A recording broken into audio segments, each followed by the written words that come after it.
చిన్ని కథలు చెప్పనాకి స్వాగతం. కుందేలు చిలుక ఎలుకల మంచి స్నేహం.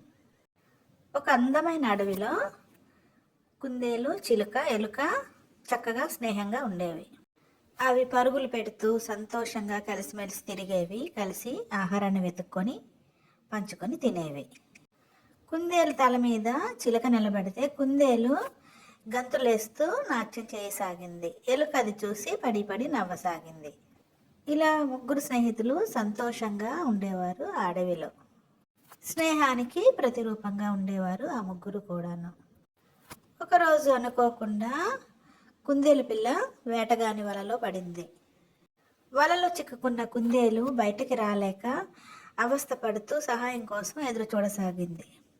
తమ స్నేహితుడైన కుందేలు పిల్ల వలలో చిక్కుకోవడం దూరం నుంచి చిలుక ఎలుక కూడా చూశాయి. అవి ఎంతో బాధపడ్డాయి. ఎలాగన్నా తమ స్నేహితుడిని రక్షించుకోవాలని ఆలోచించాయి. తెలివైన చిలుకమ్మ గాలిలో ఎగురుతూ హఠాత్తుగా వేటగాడి ముందు పడింది. కింద పడిన చిలుక అచేతనంగా ఉన్నట్టు నటించింది. హఠాత్తుగా తన ముందు పడిన చిలుకను చూసి వేటగాడు ఆహా, నాకు ఈరోజు 2 ప్రాణులు దొరికాయని సంతోషించాడు.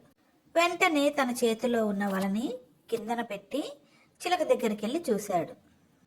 చిలుక వేటగాడు తనని సమీపిస్తున్నంతలో రయ్యన ఎగిరిపోయింది గాల్లో. హఠాత్తుగా చిలుక లేచి ఎగరగానే వేటగాడు నివ్వెరపోయాడు. ఈలోగా ఎలుక చిలుక ఉన్న వలను మెల్లగా తన చిన్న పళ్ళతో కొరకసాగింది.